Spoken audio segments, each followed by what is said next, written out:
something to offer, the show that goes to the heart of people living their dreams. And we'll meet them in just a moment.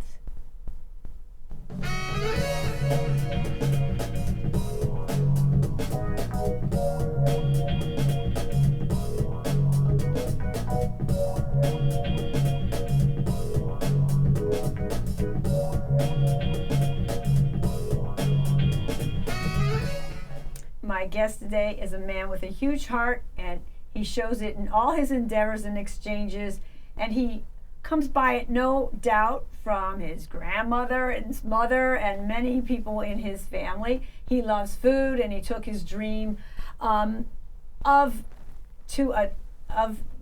tribute for his mother and his grandmother to opening an amazing kind of originally Italian restaurant, Enoteca Maria, it's on St. George. That's not the real street, but it's on St. George. It's in St. George in Staten Island. There's another street, but he'll give it to us in a minute. But it's next to the St. George Theater. That much I know for sure. Where the chefs are nonas, which is the Italian word for grandmothers. Originally they were from all different regions and burgs and whatever in Italy, and now they are from all over the world.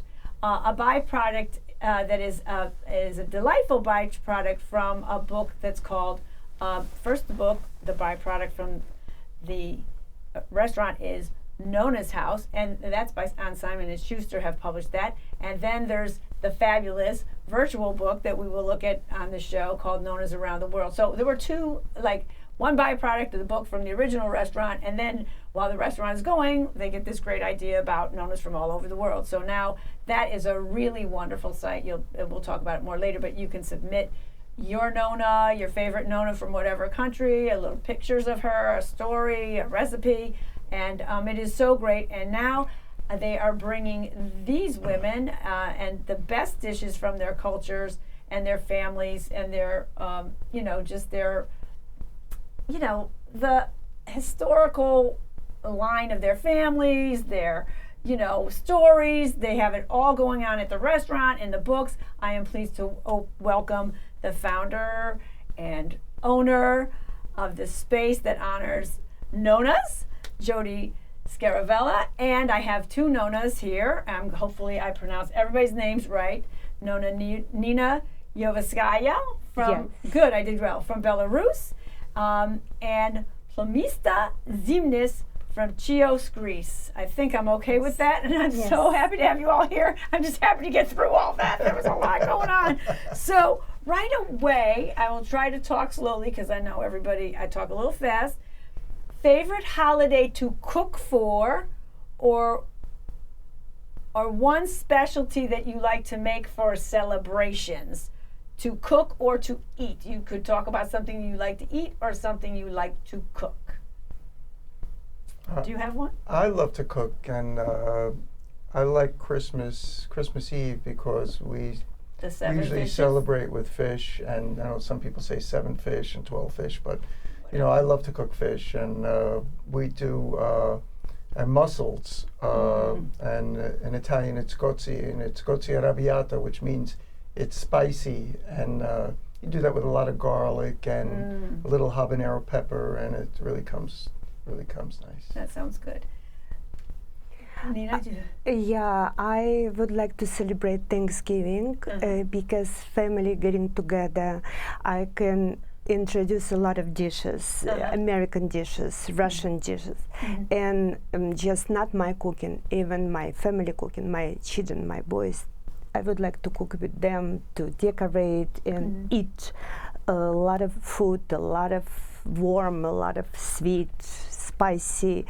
It's nice atmosphere. Yeah, Thanksgiving is a nice time because it's just really about the family and the food. You don't have to worry about presents. Everybody's just their own present to each other. Yes. Yeah. So yes. Me, I like to make turkey and Christmas. Greek people make turkey. Oh yeah? Yes, and came all the family and make different kind, make spanakopita, make moussaka, pasticcio, same day, and baklava, lot of cookies. Yes. Yes. A lot of phyllo dough. Phyllo dough, yeah. I make 5-6 different kinds of cookies and the food. everybody, the family, celebrate together. That's wonderful. Yes. It's very good. Okay, Thank so you. I want to ask, to me, when I think about this and just about life in general, food is a presentation, it's a performance, it's a gift, it's a story of life, of culture, and love, just to name a few things. People could go on and on about the values of food in humanity. Are there any favorite stories or rituals in the kitchen when watching someone cook, or cooking with them, or preparing with your moms or your grandmothers, or when you do? You know how some people have a way they hit the spoon or they wipe, anything that you have a ritual or a special thing that you remember? Yes, you're shaking your head. Yes, I do remember. When I used to come in the winter from school, I just remember Russia was kind of cold, not freezing like everybody think. But you open the door and you smell the food. Mm-hmm. I'm thinking each house need to smell like a real homemade food. Yes, that this is a nice feeling. My childhood memory. Mm-hmm. I love so much, and I'm gonna go specific. What kind of food just smell like borscht, Russian borscht, a lot of vegetables, flavor, and cookies, pierogi, and just especially when the holiday was coming, you smell. Yeah, that's true. That's great. And you feel the family also. That's good. Anybody else? I remember my mom make a lot of cookies in home, a lot of food, but never say to me, I like to gonna help her, but she said to me, no, she make everything by herself.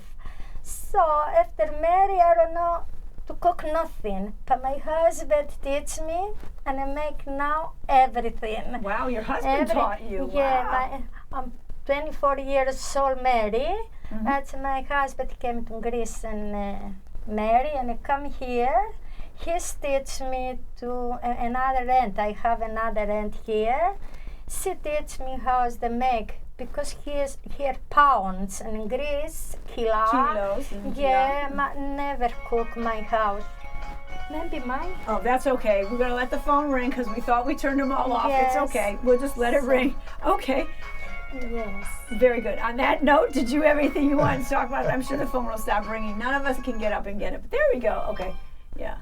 Well, I remember at my grandmother's house, my grandmother's name was Domenica, and when we would sit around for dinner, they would make spritzes for the kids, and it was basically a little ginger ale or a little cream soda with a little wine in there. Mm-hmm. And magically after dinner, all the kids would take a nap. Oh, perfect. So that's part of the memories. Oh, that's great. Yeah, I had a lot of nice time cooking with, making things with my mother, baking at Christmas time and different things, or helping cut up, vegetables and things like that.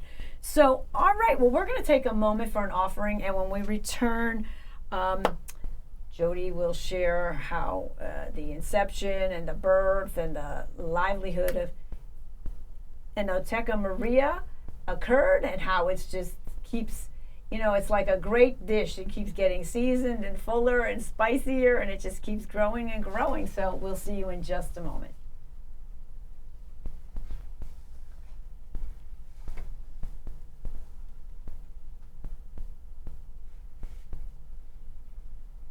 So we're back with Jody, Nina, and Plomista. Plomitsa. What did I say, Plomista? Plomitsa. This is a very good lesson in Greek. Okay. So, Jody, you're Brooklyn, born and raised. You lived there your whole life. You lived down the street from your parents most of the time. You had hard work before you grew up. You had very hardworking parents. Your Nona, your grandmother, kind of held down the fort at home when they were at work. You have a love of people, of the history of food. Did you get a strong foundation in how to operate in all areas of your life from your grandma and your mom and dad? Because even in your work, other than this, you're always kind of managing, operating, projecting, moving things forward, getting an idea. So what kind of foundation did you feel like you got I have to thank my mom for my foundation and my dad as well. But my mom really instilled in me the good work ethic, and I think that that work ethic has really carried me through. And everything. So I want to ask, and I had that. This was like your work ethic. You worked for over 25 years, a little 25. 25, yeah. Exact. Okay. Years for the MTA, and I found this, like, I don't understand the whole job, but it's a very interesting kind of job because you were doing like the predictions, not predictions that way, of what is needed for all the cars going forward. Like, so you're always forward thinking. So how did you come to that work and that skill? Is that some of that stuff from your mom, or the way you all did things at home, or what generated that? And I'm guessing that helps you project for what you're doing in the restaurant. I think it does help me in the restaurant, but it's everybody has a knack at something, and I'm kind of wired for numbers. So thinking that way helped me really to forecast the material, because you could look at the usage, and if you know the material, you can pretty much get a good idea of what you're going to need. And it was a $5 to $8 million budget, so you really had to be on point with that. You had to be pretty much on point. You had a lot of angry people, so and I don't know. It was just I found it very easy to do, and I'm grateful to the MTA for. I retired last August 11th, and I have my pension, and I worked with a great bunch of people and great bosses, and I'm really grateful for that part of my life. And you did a great service for all of us riders, because we had everything we needed on all the trains because of you, right?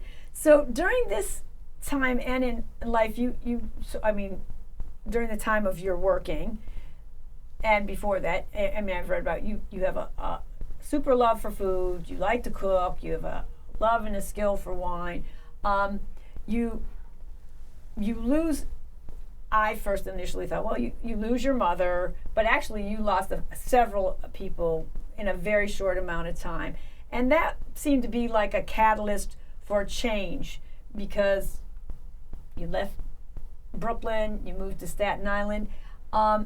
Did the passing of these lives that meant so much to you, do you feel like that was like the ignition or the spark that lit the mission that was there, and that I kind of feel like they're probably around the ether, like supporting you in this, but like your mom, your grandmother, and how did you just tell how that like became a reality, like the passing. You moved to Staten Island. When do you go like, okay, now I'm going to do a restaurant. I don't know what I'm doing, but I know I love food, and I know you got it good with numbers, so you can figure out all that stuff.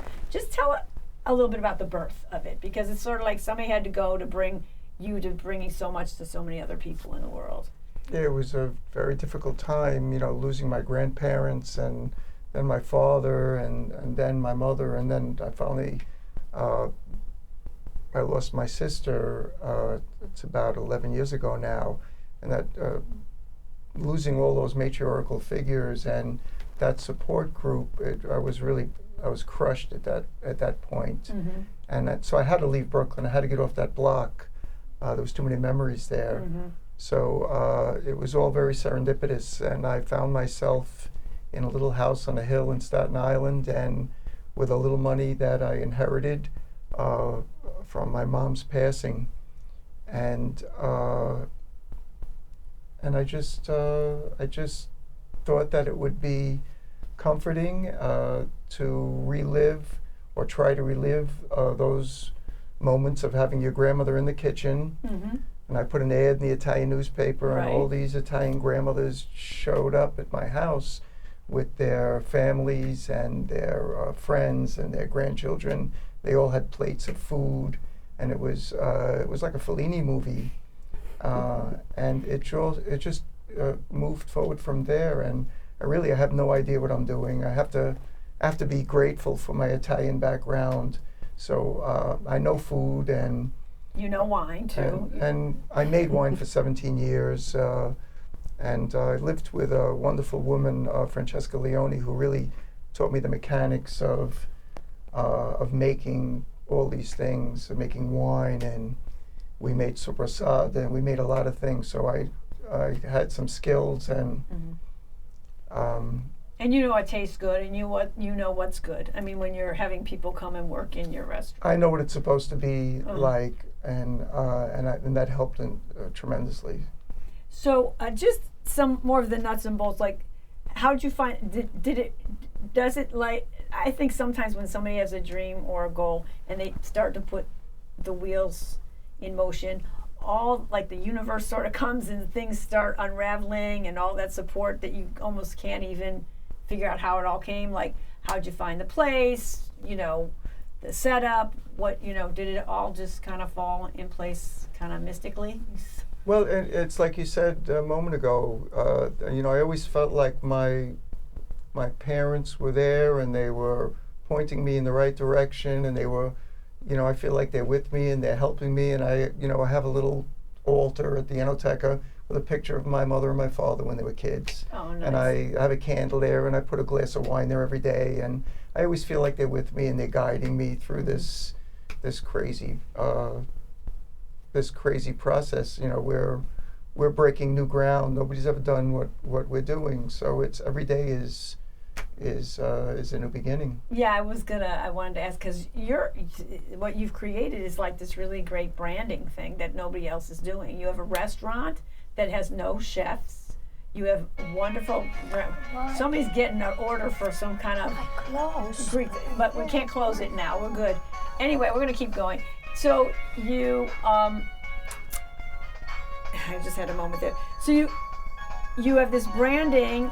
We'll try to get this phone off, but if I get up, we'll be in trouble. So you have nonas. You don't have you have no regular chefs. You have all these great women come in from, now it's many different countries.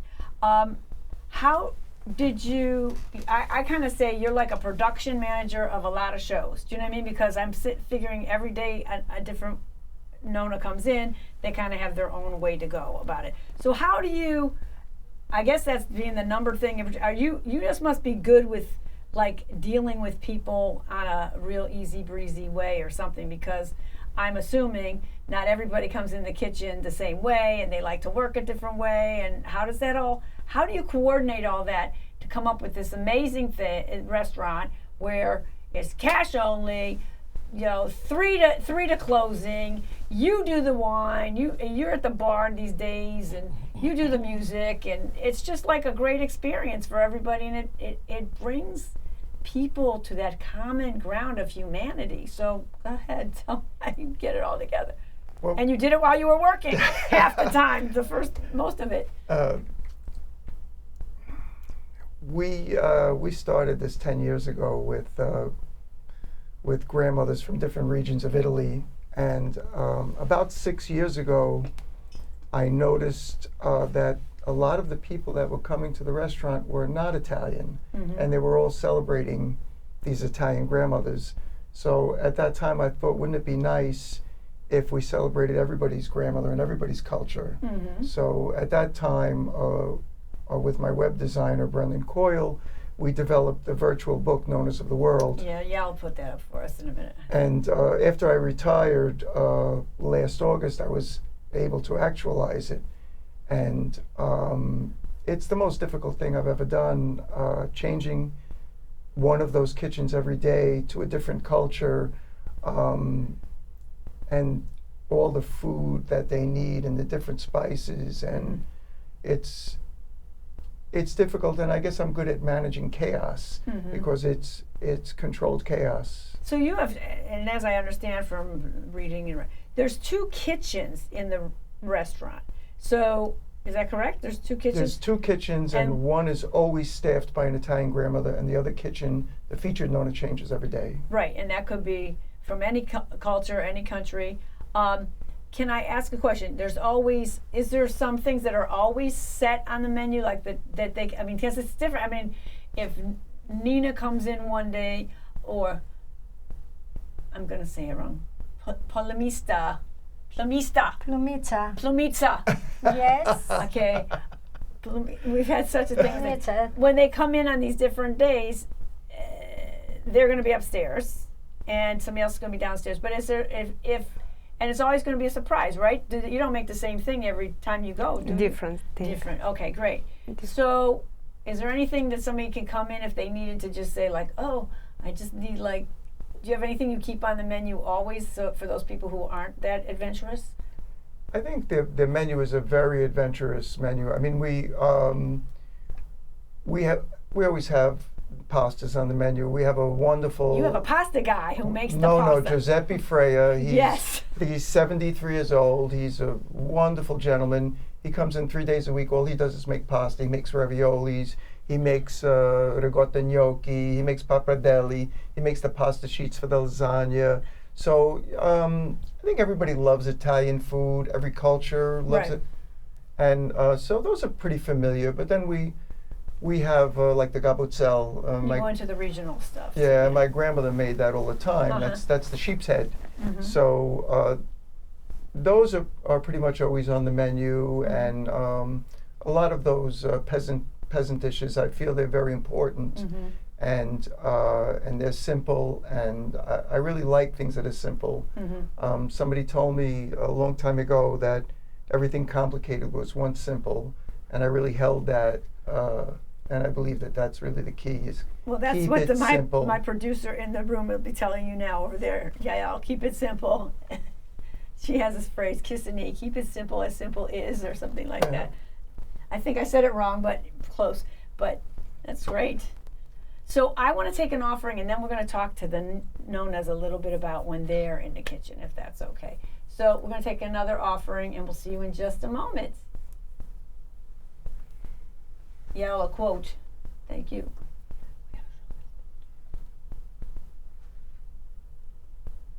Dalai Lama. 14, I just thought that's it with you guys about the restaurant. It's great. Give them, they come back. It's good. Good. Okay, so we're back. So, ladies, let's talk about when you go to the kitchen to work. Do you prepare many nights before? Do you send a list of what you need? Do you what is your process like to cook for more than an individual family? You're cooking for a whole room full of people. What do you do? How do you do it? Both of you, if you want to take a turn. Me, not yet. I don't start yet. This Sunday? Sunday, Yeah, this Sunday I start and making Greek food. Do you already know moussaka? Okay. Yeah, octopus too. Okay. I make calamari salad. Ooh, nice. And rice. Baklava, the dessert baklava. Okay, that's it. Yeah, for Sunday. Great. Now, how do you... salad, in Greek salad with feta cheese and dolmadaka, juyas, feta cheese, different kind, onion, dill, oil and vinegar, and I make nice Greek salad. Nice. Yes. So how do you, I'm just going to ask, when they come in, do you say prep so many, like you don't have an idea who's going to order what, or is it, how do you guys do your numbers game? Well, I mean, the numbers game is, I mean, it depends what day of the week it is, but you never know who's going to, sometimes you'll get a crowd that they really want Italian food, and then sometimes you'll get people that want to try everybody's food. And I just want to say that that Nina, and it happens with a lot of the Nonas, that they actually go shopping, and they'll buy the things that they're going to need specific to the dish they're going to make. And then they come in and they give me a receipt and I reimburse them. But it's not like any restaurant where the cook actually is coming in with these bags of things. And Nina does it, and also Polnitsa says she's going to be bringing some things with her because some things take more time to make, and it's really it's pretty crazy. I always find myself in a perpetual state of shopping. So because I'm always trying to keep up with what they need, what their needs are, and Right. Let me stop if you don't mind.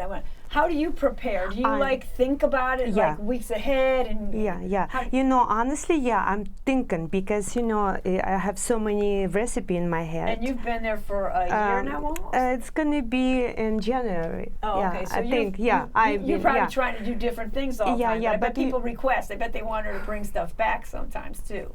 Your regulars, assuming.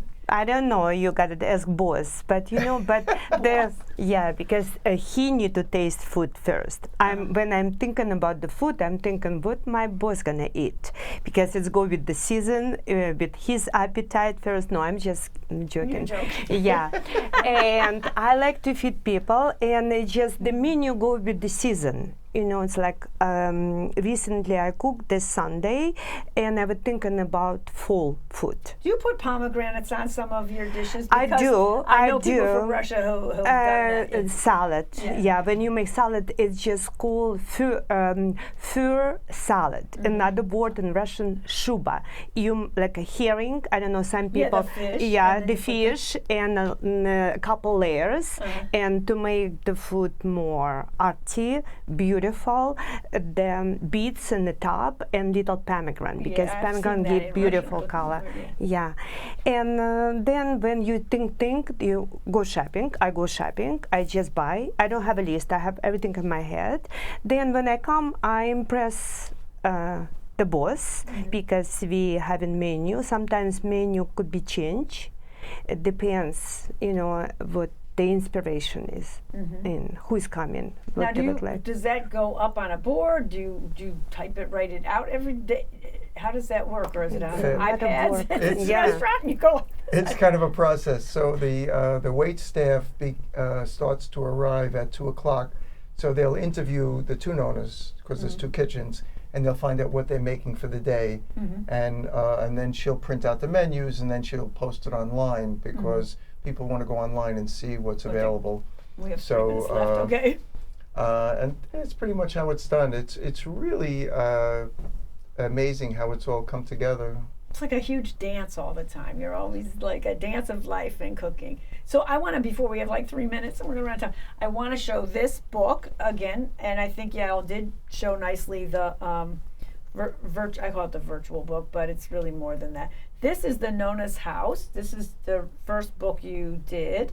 Right. And this has recipes and stories, and it's really great. This is at Simon & Schuster if you want to get it, and they even are sharing the recipes so you can try them. It's great. Was this fun to put together? This was great, and I have to thank the editor Leslie Meredith and the publisher Judith Kerr. They've been very nice to me. It's and the actual writer of the book, Lisa Petrini, she really made it happen, and it was quite an undertaking. It really, with all the other things I was doing simultaneously, working the other job, it stressed me out. I'm sure.